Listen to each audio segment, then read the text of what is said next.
이 땅에는 하나님께서 만드신 세 개의 공동체가 있습니다. 그리고 이 세 개의 공동체는 같은 통치 원리와 운영 원리가 적용이 됩니다. 첫 번째는 가정이고요. 둘째는 교회, 셋째는 하나님의 나라입니다. 이 세 공동체를 하나님이 직접 만드셨고요. 이 세 공동체는 운영되는 원리가 같습니다. 하나님의 나라를 중심에 이렇게 놓고 보면 하나님의 나라의 주인은 하나님이시죠. 그리고 하나님의 나라가 다스려지는 원리는 하나님의 식과 법, 하나님의 말씀입니다. 하나님의 뜻입니다. 그렇죠? 가정과 교회를 볼까요? 가정도 마찬가지, 교회도 마찬가지. 주인은 오직 한 분 하나님, 오직 한 분 예수 그리스도, 오직 한 분 성령님. 이 삼위 하나님이 공공이 주인이 되시고요. 그 다음에 가정과 교회도 운영의 원리, 통치의 원리는 바로 하나님의 식과 법, 하나님의 뜻, 하나님의 말씀, 복음입니다.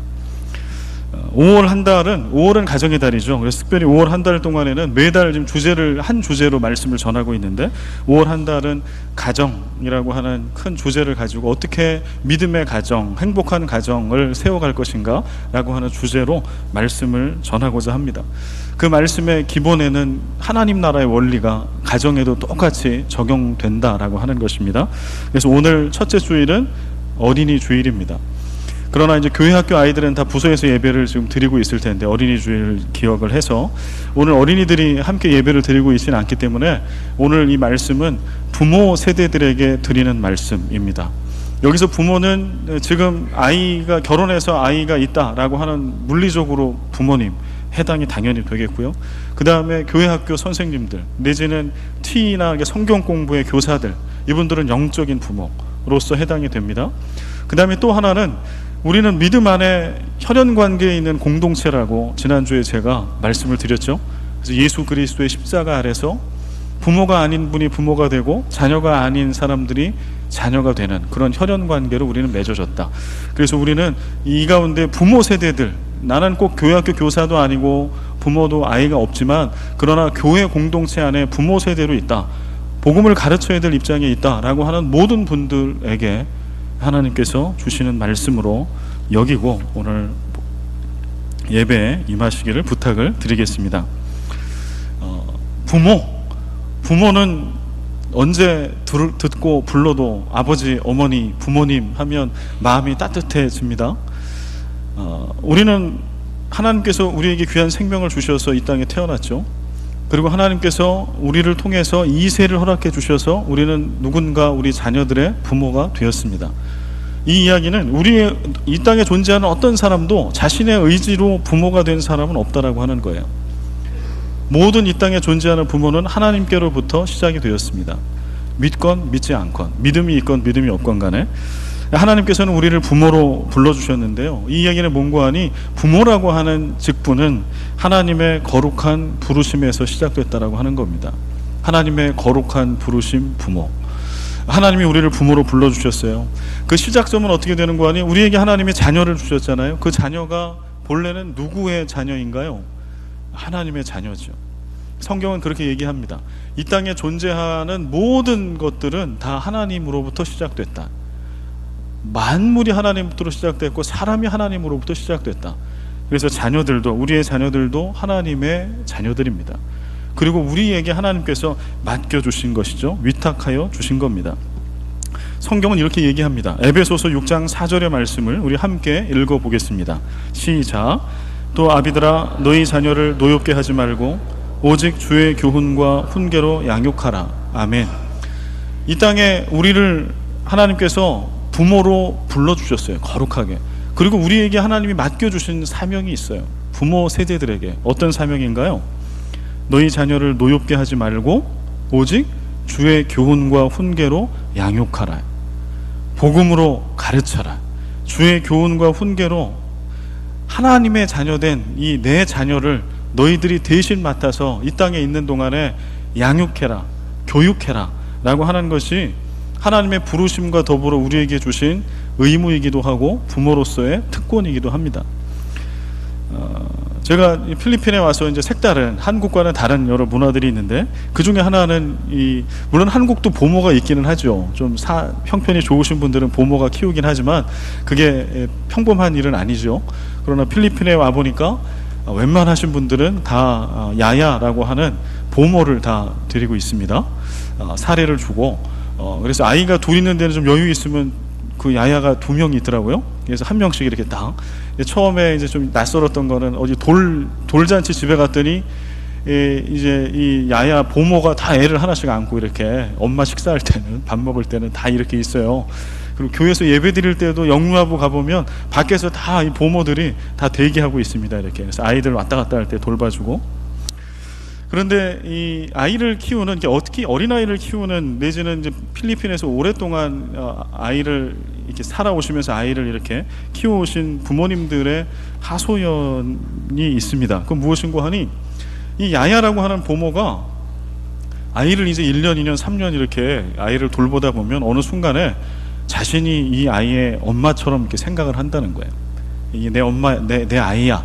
그래서 어디 가면 막 지켜주고 누가 막 못 살게 굴면 제가 막 얘가 얘 누구 때렸어 우리 애 막 이랬어 이렇게 뭐 혼내기도 하고 얘기도 하고. 그런데 이제 좀 위험한 것은 무엇인고 하니 이 보모가 내 아이라고 생각하는 순간 내 스타일대로 아이를 키운다라고 하는 거죠. 이런 어려움을 토로하는 것을 들었습니다. 여러분 한번 생각을 하고 상상을 해보십시오. 여러분의 자녀를 잠시 맡아서 엄마 아빠를 도와주는 거죠. 아이를 키우는데 도와주는 그 부모가 어느 때 이 아이의 진짜 엄마라고 생각을 하고 자신의 가치관, 자신의 교육관, 자신의 신앙관, 자신의 철학관을 가지고 내 아이를 키워요. 여러분이 그걸 발견했어요. 어떻게 하실까요? 월급을 올려줘야 되겠죠. 잘했으니까. 그럴 사람은 아무도 없을 겁니다. 알려지는 그 순간에 기분 되게 나쁠 것 같아요. 저희는 아이들이 이미 커서 또 아직 그런 보모나 또 아떼나 이렇게 좀 집안 살림을 도와주는 분들이 좀 낯설어서 그냥 일주일에 한 이틀, 3일 이렇게 청소하는 분만 지금 오고 있는데, 만약에 우리 아이들을 양육하는데 그를 도와주는 어떤 보모가 자신의 생각을 가지고 아이를 키운다라고 하면 저는 진짜 기분 나쁠 것 같아요. 기분이 나쁜 게 아니라 이걸 어떻게 합니까? 어디다 하소연합니까? 당장 해고죠. 그리고 내 뜻과 내 가르침, 내 생각, 내 계획에 따라 그렇게 대신 잘 양육을 해줄 사람을 찾을 겁니다. 마찬가지. 우리 하나님도 마찬가지라고 하는 거죠. 오늘 에베소서 6장 4절에 보면 우리가 주목해야 될 단어는 이것이에요. 오직 주의 교훈과 훈계로 양육하라. 주의, 파란 글씨로 되어 있는 주의예요. 너의 교육과 훈계가 아니에요. 이 땅에 있는 모든 부모들이요, 내지는 교사들이요, 부모 세대들이요, 너희들의 교훈과 훈계로 양육하십시오 라고 성경은 얘기하지 않아요. 나의, 주님의, 하나님의 교훈과 훈계로 양육하라. 이 말씀에 보면은요, 주의 교훈과 훈계로 양육하라는 교훈으로 양육하라, 훈계로 양육하라 라고 하는 말씀인데요, 교훈과 훈계라고 하는 단어를 우리가 좀 의미를 살펴볼 필요가 있습니다. 먼저 훈계라고 하는 단어는요, warning, instruction, 영어로 이런 뜻을 가지고 있어요. 그러니까 우리는 이걸 잘합니다. 대부분.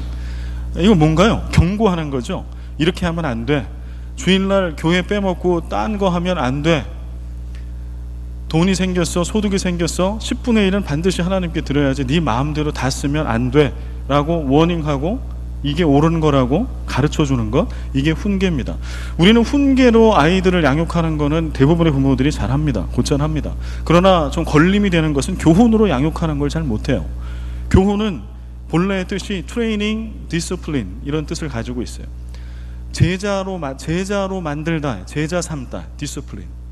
그 다음에 앞에 있는 트레이닝은 어느 때 쓰는 단어인고 하니 특전사의 군인들, 해병대나 이런 특수 임무를 담당하고 있는 군인을 훈련시킬 때 트레이닝이라고 하는 단어를 써요. 어떠한 수준 이상에 도달할 때까지 그를 훈련시키는 것을 트레이닝이라고 얘기합니다. 스포츠 선수를 어떤 목표, 메달을 따게끔, 메달권에 들어가게끔 훈련시키는 것을 트레이닝이라고 얘기를 해요. 오늘 하나님께서는 당신의 자녀를 우리에게 맡겨주시면서 그렇게 말씀하는 거예요.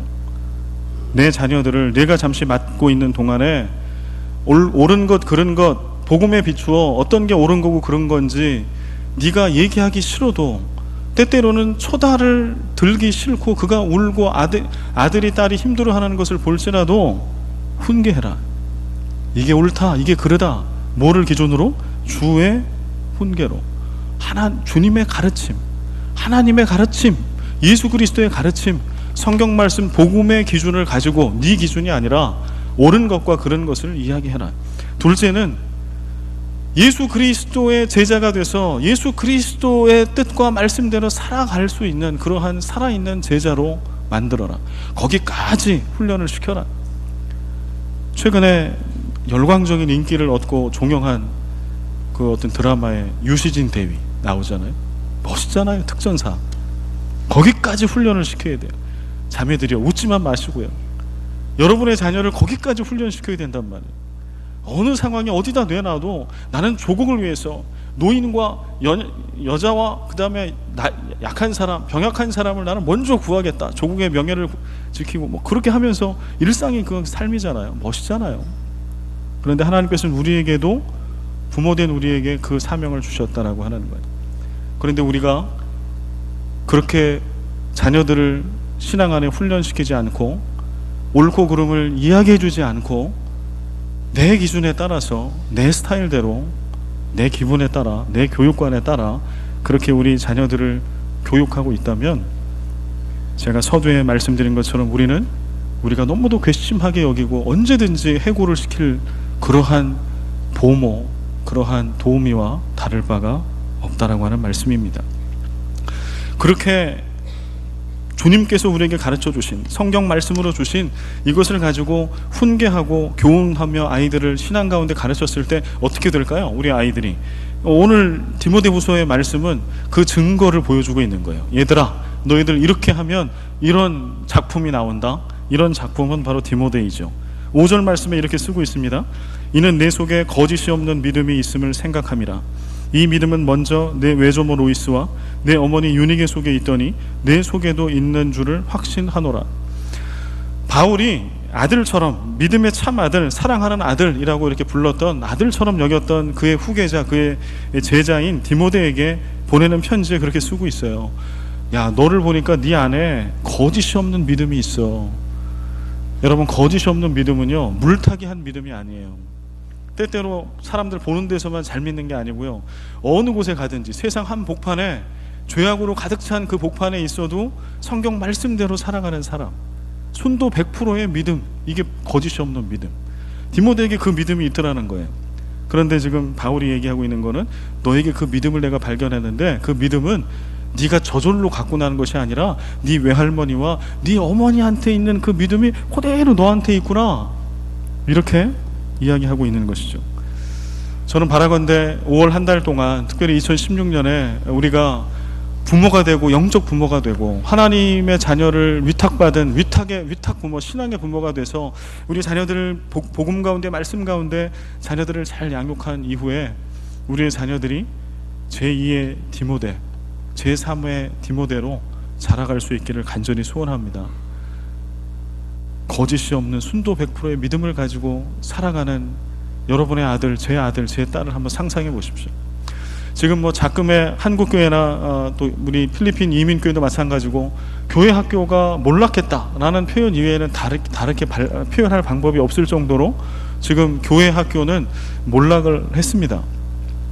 어른들의 숫자, 크리스찬들의 숫자도 줄어가고 있지만 그거보다 훨씬 더 빨리 많이 줄고 있는 것은 교회 학교의 다음 세대들의 아이들의 수예요. 우리 교회도 다름이 없습니다. 그런데 그러한 때에 우리에게 한 줄기 소망과 붙들 희망이 있다라고 하면 우리가 오늘부터라도 정신 차려서 주님의 뜻과 식대로 주님께서 가르치라고 하는 그 말씀대로 훈계하고 그들을 트레이닝 시킬 때에 제2의 디모데가 탄생할 수 있다라는 거예요. 그들을 통해서 하나님께서는 우리 가정과 가문을 새롭게 세우실 거예요. 그들을 통해 하나님께서는 우리 마닐라 새생명교회를 새롭게 세우실 겁니다. 그들을 통해 하나님께서는 우리 조국교회, 한국교회를 새롭게 세우실 거예요. 이게 우리에게 남겨져 있는, 제가 볼 때는 유일한 희망. 여러분, 이것을 붙드십시오. 그러면 또 하나 우리에게 남는 것은 무엇인고 하니, 그럼 가르쳐야 되는데 뭘 가르쳐야 되나요? 뭘 가르쳐야 될까요? 그러면 믿음의 부모, 크리스찬은 믿음의 부모와 그냥 믿음이 없는 부모, 믿음이 없는 부모님들은 어떻게 생각해요? 내 새끼라고 생각하잖아요. 그러니까 야야처럼, 내지는 어떤 잘못된 야야처럼 그냥 자기 식대로 아이들을 키울 거라는 거죠. 그렇게 키우는 부모와 믿음의 부모는 가르치는 게 똑같지 않아야 되겠죠. 뭔가 달라야 될 겁니다. 뭐가 달라야 될까요? 보통 많은 부모님들이 아이들에게 가르쳐주는 교육의 내용 중에 상당 부분은 뭘까요? 저희도 거기서 크게 벗어나지는 않습니다. 1번은 아이들 좋은 대학에 진학하는 거예요. 그렇죠? 좋은 대학, 실력을 키워주는 거예요. 그래서 좋은 선생님을 붙여주기도 하고 좋은 학교에 무리해서 보내기도 하고요. 다른 어떠한 시간 보내는 것들을 다 절제하게 하면서 우리는 아이에게 좋은 대학 진학하고 좋은 직장을 갖고 취업하는 것을 목표로 아이들에게 부모가 할 수 있는 모든 뒷바라지를 사실 다 합니다. 근데 이것은 믿지 않는 부모도 해요. 이걸 폄하하려고 하는 게 아니에요. 믿음이 없어도 이것은 모든 부모가, 세상의 모든 부모가 다 그렇게 하고 있더라고 하는 거예요. 주님도 그것을 원하실까요? 믿는 부모는 달라야 합니다. 믿는다라고 하는 이야기는 다르게 산다라고 하는 이야기와 같아요. 그리스도인이라고 하는 것은 세상 사람들과 다르게 산다라고 하는 뜻과 같아요. 그렇다면 우리는 믿는 부모로, 부모 세대로 어떻게 다르게 아이들에게 무엇을 가르칠까요? 오늘 7절 말씀에 보면 크리스찬 부모들이 아이들에게 가르쳐야 할 내용과 덕목이 나옵니다. 같이 한번 읽어볼까요? 하나님이 우리에게 주신 것은 두려워하는 마음이 아니요 오직 능력과 사랑과 절제하는 마음이니. 성경은 유감스럽게도 아이들 좋은 대학에 진학하게 교육시켜라는 얘기가 성경엔 하나도 없어요. 너희 아이들을 세상에 어떠한 좋은 직장이나 위치에 설 수 있게끔, 그게 성공이라고 하면 성공하는 아이로 키우라라고 하는 말씀이 성경에는 없어요. 유감스럽게. 그런데 성경에 오늘 나와 있는 말씀은, 그 말씀은 없을지라도 나와 있는 것은 두려워하는 마음이 아닌 것, 용기겠죠. 용기. 두려워하는 마음의 반대말은 용기예요. 용기를 가르치라는 거예요. 용기 있는 자로 아이들을 키우라는 거예요. 둘째는 능력 있는 자, 힘 있는 자로 키우라. 셋째는 사랑 있는 자, 사랑하는 자. 넷째는 절제하는 마음이 있는 자, 자기 훈련을 하는 자, 이렇게 키우라고 하는 거죠.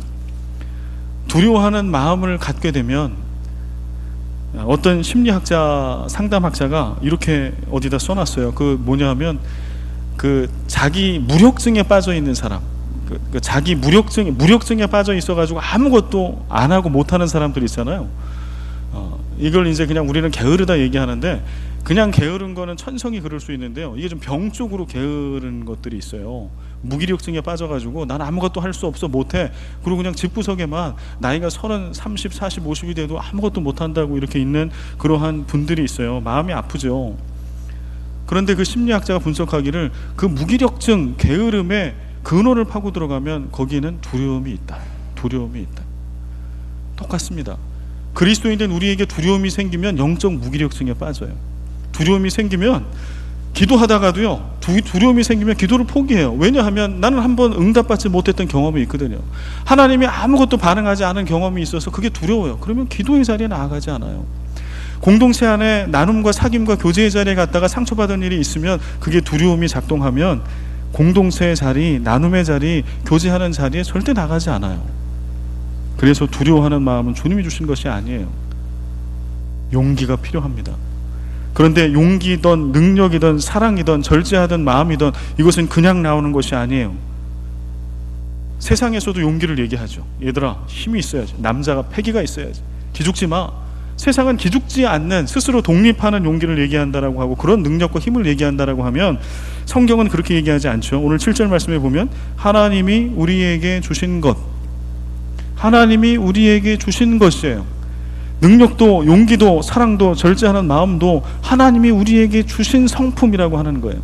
하나님이 우리에게 주신 성품, 능력은 군림하는 능력, 누군가를 두드러 패고 올라서는 능력과 힘이 아니라 누군가를 살리는 힘, 누군가를 지키는 힘.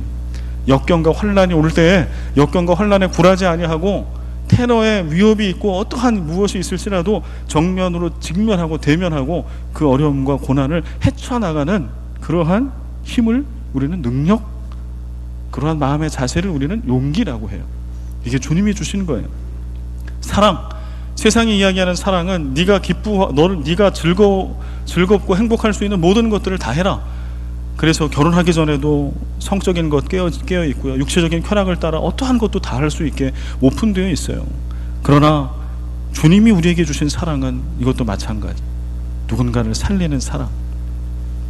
이 외롭고 고독하고 혼탁한 세상 가운데 나 혼자만 살아남겠다라고 해서 주위의 누군가와 같이 더불어 가기를 어려워하는 이러한 때에 이 사랑은 내 것이 있더라도 내 것을 그와 나눌 수 있어서 그를 살리는 사람, 오늘 낙심하는 가운데 있는 자에게 관심을 가져주는 사람, 비 오는 때에 혼자 비를 맞고 가는 이와 함께 우산을 써줄 수 있는 사랑, 그와 함께 비를 맞아줄 수 있는 사랑, 바로 그 사랑이죠. 절제하는 마음, 그냥 좋으니까 좋다예요. 광고 보십시오 여러분. 광고 보면 그냥 좋아, 그러니까 좋은 거예요. 내가 좋으면 내 기준이 다 나예요. 그런데 오늘 성경이 이야기하고 있는 것은 그게 아니에요. 내가 뭐든지 다 할 수 있다고 하더라도 절제해라. 누구를 위해서? 주를 위해서, 이웃을 위해서. 네가 힘이 많냐? 너는 능력 있는 자가 되기를 원해. 그러나 그 힘을 조절해. 남을 해치는 데 쓰지 말고, 네 능력 이상으로 쓰지 말고 사람을 살리고 공동체를 살리고 그를 세우는 일에 조절해라. 네가 어떠한 돈을 갖고 힘을 발휘할 수 있는 어떤 자리나 소유가 있다고 하더라도 조절해라. 주를 위해서, 이웃을 위해서. 이런 가르침이에요. 빌립보서 4장 13절은 이렇게 얘기합니다. 내게 능력 주시는 자 안에서 내가 모든 것을 할 수 있느니라.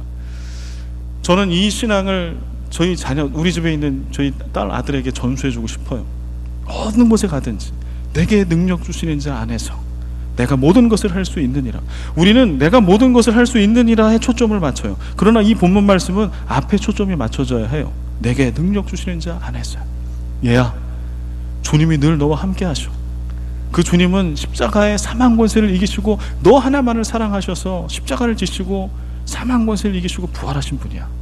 그분이 너와 함께해. 내가 너와 함께 못하는 순간에도, 언젠가 내가 너보다 먼저 죽어 하나님 나라 가는 그 순간에도 그 주님이 너와 함께한다. 그 주님 안에서는 못할 게 없어. 왜냐하면 네가 하는 게 아니라 주님이 하시니까.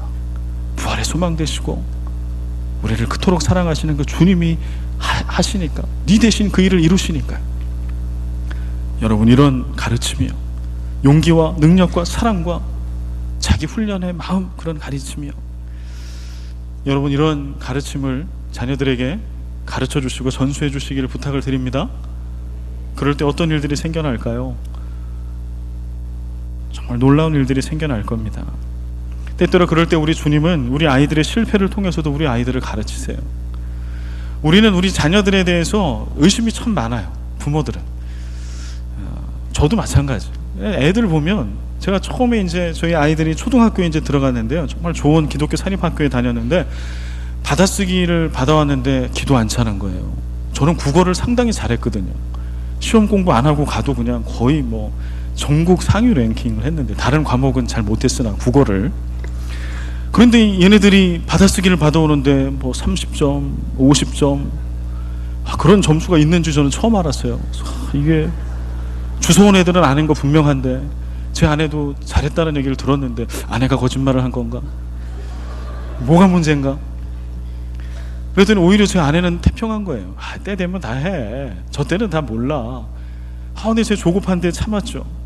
아니나 다를까 나중에 좀 지나니까요, 다 또 잘하더라고. 근데 괜히 걱정되는 거예요.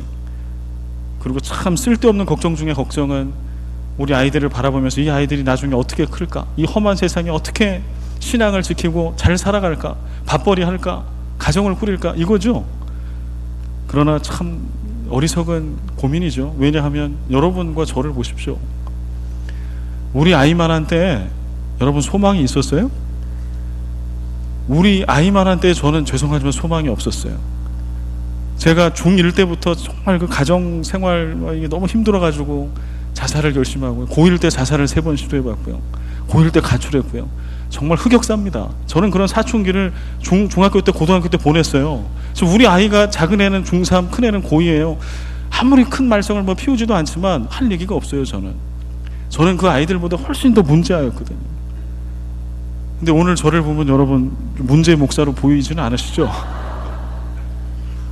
제가 자신 있게 말씀드릴 수 있는 것은 저는 그냥 평범한 목사입니다. 문제 목사 절대 아닙니다. 행복한 가정은 아닐지 모르나 평범한 가정에 그냥 그런 문제가 없는 그러한 아빠고 그런 목사입니다. 이게 어떻게 가능했을까요? 끔찍해요.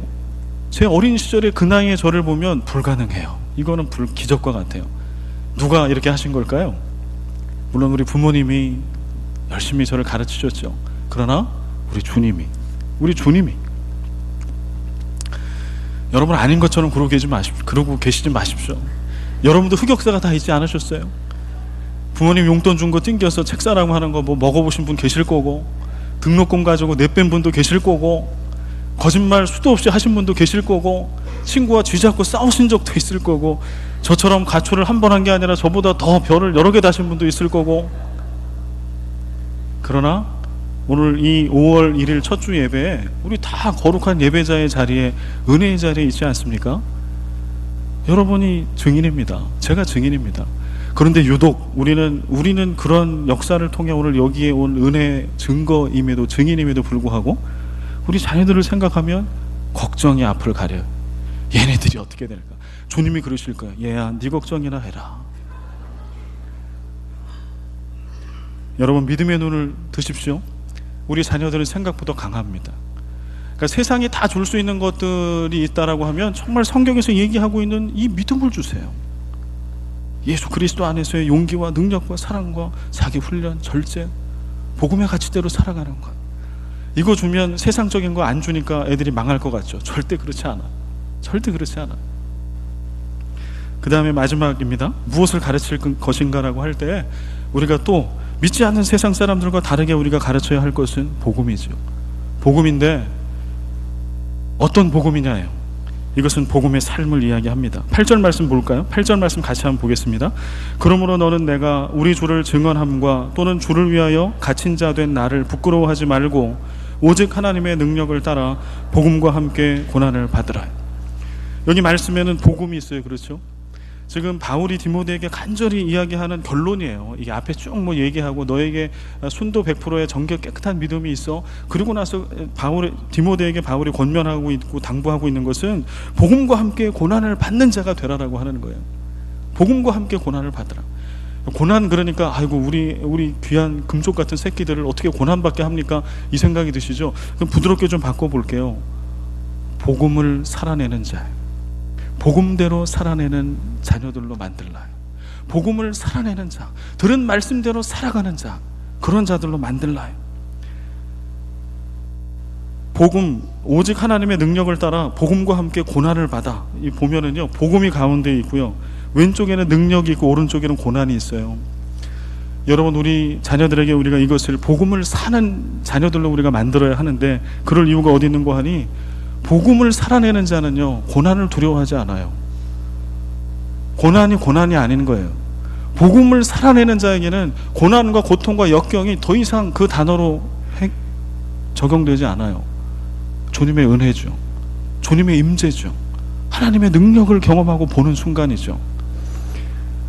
복음을 살아내는 자는 왼쪽에 있는 하나님의 능력을 따라 복음을 살아내는 자만이 살아있는 부활의 주님의 능력을 경험할 수 있어요. 우리가 아무리 능력 있는 자가 되고 힘 있는 자가 되라고 해도요, 복음을 살아내지 않은 자녀들, 그런 그리스도인은 능력을 경험할 수 없어요. 이제 어제 우리도 일일 선교 다녀오고 또 얼마 있다가 이제 팔라완 선교도 가고, 또 청년들 중에는 지금 또 터키에 또 선교 가 있는 친구들이 있는데요, 선교지 가면 하나님의 능력을 다 경험합니다. 눈앞에서요. 복수가 차있던 할아버지의 복수가 빠지는 것도 경험하고요, 평생을 말을 못하고 귀신에 사로잡혀서 그런 분이 그런 무슬림 할머니가 예수 그리스도를 믿고 그 모든 무슬림을 상징하는 것을 끊어버리고 말문이 열리는 것도 경험하고요. 능력이죠. 그런데 이 능력이 왜 선교지만 이렇게 나타날까요? 왜 그럴까요? 오늘 우리 삶의 자리에도 나타납니다. 어느 때 나타나요? 복음이 선포되고 복음을 살아낼 때. 어쩌면 우리 아이들이 자꾸 교회를 떠나고 교회 오기 싫어하는 이유는요, 복음의 능력을 경험해보지 못했기 때문에 그래요. 기도의 응답을 경험해보지 못했기 때문에 그래요. 살아계신 하나님, 이 십자가의 복음이 얼마나 위대한지, 이게 죽은 믿음이고 가치관이 아니라 살아서 움직이는 운동력이 있는 역사고 삶이고 경험이라고 하는 것을 우리 아이들이 알았더라면 절대 교회 떠나지 않죠. 여러분처럼, 저처럼. 무엇을 가르칠 것인가? 복음을 가르쳐야 하는데, 이론적인 복음에 대한 지식이 아니고, 성경에 대한 지식이 아니고 말씀과 복음대로 살아가는 삶, 우리는 그것을 가르쳐야 합니다. 우리는 자꾸 말로 어떤 것을 하려고 해요. 전달하려고 해요. 그러나 우리 아이들은요, 교사나 부모의 말이 아닌 행동을 모방합니다. 이것은 제 얘기가 아니라 교육학자들의 얘기예요.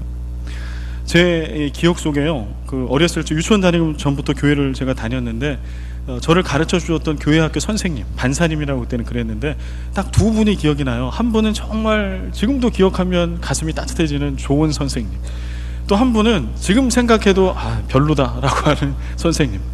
공통점이 뭔지 아십니까? 이 두 분이 저에게 뭐를 가르쳐 주셨는지는 하나도 기억이 안 나요. 이분들 물론 오래된 얘기니까 그러겠죠. 오래된 얘기니까. 그러나 죄송하지만 이분들이 뭐를 가르쳐 주셨는지, 성경을 가르쳐 주셨을 건데도 기억이 하나도 안 나요. 그런데 저에게 기억나는 게 있어요.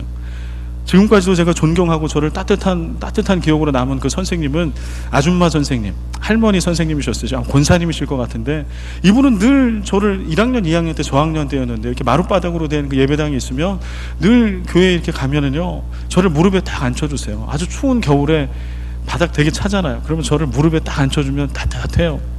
그 선생님의 무릎이 진짜 따뜻해요. 그럼 저를 딱 안아주시고요, 쓰다듬어 주세요. 야, 형채야, 너 어떻게 추운데 이렇게 예배를 일찍 왔어? 너 잘 왔다. 어떻게 지냈냐? 저 선생님, 제가 이번 주에요, 뭐 암송 구절도 외웠고요, 이렇게 기도했어요. 그러면, 야, 너 너무 잘했다. 너 어떻게 이렇게 기도를 했냐? 어떻게 암송 구절 어려운데 외웠냐? 늘 쓰다듬어 주고 안아주고 격려하고 축복하고.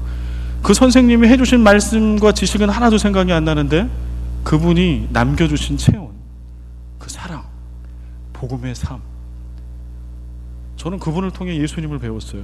복음을 배웠어요. 그런데 또 한 선생님, 죄송하지만 실명 얘기를 기억도 안 나지만, 이 선생님은 대학생이었어요. 지금 기억해보면 항상 그 가죽 가방에 뭘 잔뜩 들고 오셨는데, 이분은 뭐가 그렇게 바쁘신지요, 딱 와서 예배만 드리고 분반 공부만 딱 하면 끝. 도대체 우리 선생님인가 남인 것 같아요. 늘 차가운 바람이 불어요. 지금 생각해도 선생님, 이런 선생님은 만나고 싶지 않은, 동일하게 어떤 가르침을 받았는지는 기억이 나지 않지만 그냥 그분에 대한 기억은 차가움. 그분은 그냥 그분을 위한 선생님이지 적어도 나를 위한 선생님은 아닌 것 같은. 여러분, 오늘 우리의 삶을 통해, 우리의 말이 아니라 삶을 통해 우리 자녀들이 배웁니다. 10년, 20년, 30년이 되고요, 우리가 이 땅에 존재하지 않아요. 하나님 나라 가 있어도 우리의 아이들은 그걸 기억해요. 숱한 잔소리도 하십시오. 왜요? 그 말은 기억 못할 거니까. 상처만 많이 주지 마시고, 분노하고 노엽기만 하지 마시고요. 그러나 그거보다 꼭 해야 될 거, 그리스도의 복음을 살아내는 것. 삶의 자리에서 기도하는 모습을 보여주십시오. 보여주시는 게 아니라 기도하는 삶을 사십시오. 아이들의 손을 잡고 함께 기도하십시오. 통성으로 기도하시고, 눈물 흘리면서 기도하시고요, 방언으로도 기도하시고요. 그리고 아이들과 나누십시오. 그 기도하는 것을 하나님이 어떻게 응답해 주셨는지, 그리고 응답의 현장을 보여주십시오. 아이들과 선교의 현장에 손을 잡고 함께 가십시오. 복음의 능력이, 복음대로 살아갈 때 하나님의 능력이 어떻게 역사하는지를 아이들에게 보여주세요. 우리는 말로 설명할 수 없어요. 그러나 그런 현장에 아이들과 함께 있으면 아이들이 가슴으로 배워요. 구제의 현장에 아이들을 보내십시오. 함께 하십시오. 한인사회 가운데, 세상 가운데 고난받고 고통받고 어려움 갖고 외로움 가운데 있는 교민들, 어떠한 이런 분들이 있으면 함께 그 자리에 찾아가 주는 거예요. 티켓이 있으면 하나 사주는 거예요. 빈자리가 있으면 같이 채워주는 거예요. 이런 것도 가르쳐 주십시오. 크리스찬으로서 세상과 등지고 살아가는 것이 아니라 세상 속에 믿지 않는 자들, 그들을 품고 어떻게 그리스도의 사랑으로 사랑할 건가, 대한민국 국민으로서 어떻게 그리스도인 된 그 도리를 다할 건가, 이것도 보여주십시오.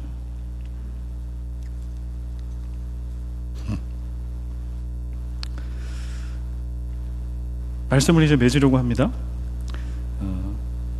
요한 크리스토프 아놀드라고 하는 분, 제가 참 좋아하고 존경하는 분인데요. 이분은 부르드호프라고 하는 크리스찬 공동체를 한 30년 넘게 이렇게 목사님으로 사역하고 계신 분인데, 이분이 이제 교육에 대한 관심이 많으세요. 그래서 책들을 많이 쓰셨는데, 여러분 인터넷 서점이나 아니면 서점 가셔서 요한 크리스토프 아놀드라고 하는 분이 쓴 책은 보시면 후회 안 합니다. 다 좋습니다. 특별히 교육에 대한 것들이요. 이분이 쓴 책 중에 아이는 기다려주지 않는다라고 하는 책이 있어요. 그 책의 맨 마지막에 있는 글을 여러분들에게 한번 읽어드리고 오늘 설교를 마치려고 합니다. 많은 것들은 기다려준다. 하지만 아이들은 기다려주지 않는다. 지금 이 순간에도 아이들의 뼈는 단단해지고 있고 피는 만들어지고 있으며 감각은 발달하고 있다. 아이들에게 우리는 내일이라고 말할 수 없다. 그들의 이름은 오늘이다. 그 밑에 써있는 분은 그냥 어떤 평범한 선생님이신데요. 여러분, 오늘 들은 설교 말씀을 가지고 내일로 미루지 마십시오. 그리고 여러분의 자녀가 어린아이든지 아니면 이미 출가해서 가정을 꾸리고 있든지 포기하지 마십시오. 이미 우리 아이들은 다 커서 어떻게 못합니다. 그렇지 않습니다. 복음의 삶을 보여주십시오. 예수 믿는 사람은 돈을 어떻게 쓰는지 보여주십시오. 예수 믿는 사람은 인간관계를 어떻게 하는지 보여주십시오. 예수 믿는 사람은 가난한 자들과 억울한 자들과 세상에 억눌린 자들, 복음을 알지 못하는 자들과 어떻게 관계를 하는지 여러분 삶으로 보여주십시오. 예수 믿는 자는 교회 공동체 안에서 어떻게 예배하고 어떻게 봉사하고 어떻게 교육하고 교육받는지 여러분들이 보여주십시오. 삶으로. 그럴 때 제2, 제3의 디모데가 우리 가정에 있을 겁니다. 오늘 제가 고백한 것처럼 어느 날 여러분들 하나님 나라 가고 저도 하나님 나라 가고 간 그때라도 우리 자녀들이 저처럼 그런 고백하겠죠. 제가 어린 소시적에 그때 저를 보면 희망이 없었습니다. 그때 우리 부모님이 말씀하실 때 교회 다니라고 예수 믿으라고 복음의 삶을 살라고 뭔 말인지 몰랐습니다. 그러나 제가 오늘 그것을 깨닫고 우리 부모님 하시던 그 삶을 따라 했더니 오늘 제가 오늘 이렇게 되었습니다. 여러분, 이것이 희망입니다. 우리 교회에 희망이 있습니다. 여러분 그렇게 가르쳐 주십시오. 이런 날이 분명히 올 줄 믿습니다. 아버지 하나님, 들은 말씀 마음에 새기게 하여 주시옵소서. 우리 아이들의 이름은 내일이 아니라 오늘인 것을 잊지 않게 도와주시옵소서. 늦었다고, 죄송하지만 제가 자녀들 교육 잘 못 시키고 믿음의 본이 되지 않아서 이제 어찌 할 수 없다고 낙심하지 않게 도와주옵소서. 우리가 하는 것이 아니라 주님이 하십니다. 우리가 일하는 것이 아니라 그리스도의 복음과 십자가의 능력이 일하십니다. 우리 자녀들이 변화될 그 믿음을 가지고 오늘도 나아가게 하시옵소서. 제2의 디모데, 제3의 디모데들이 우리의 가정 가운데 온전한 신앙교육 가운데 태어나게 하시옵소서. 예수 그리스도의 복음의 삶을 살아가는 그 모습에 우리 모두가 다 아름다운 교사가 되게 하여 주시옵소서. 그러한 때 우리 가정에도 우리 교회에도 믿음의 공동체 조국교회 안에도 제2의 제3의 순전한 믿음을 가진 디모데들이 생겨나 하나님 우리 교회가 이어지게 하시고 신앙이 이어지게 하시고 부흥케 하여 주시옵소서. 세상에 주의 나라가 그들을 통하여 임하게 하시옵소서. 이제는 우리 주 예수 그리스도의 은혜와 아버지 하나님의 끝없는 사랑과 성령의 교통하심이 내 교육이 아니라 주님의 뜻대로 복음의 말씀대로 아이들을 가르치고 교육하며 무엇보다 예수 그리스도의 십자가에 피 묻은 복음을 어떻게 살아가야 하는지 삶으로 아이들에게 본이 되어 그들이 순전한 믿음을 갖고 있는 제2, 제3의 믿음의 후손 디모데들이 되어 거룩한 주의 나라 세워가는 그 일에 우리가 부모로서의 귀한 교육의 사명 감당하기로 작정하는 예배 가운데 나온 모든 주의 백성들 머리 위에, 또 함께 오랫동안 신앙생활 하다가 이제 본국으로 돌아가는 우리 오다영 집사님 머리 위에, 오늘 예배 가운데 함께 방문객으로 예배드리는 모든 교우들 머리 위에 이제와 영원까지 항상 함께 계시기를 간절히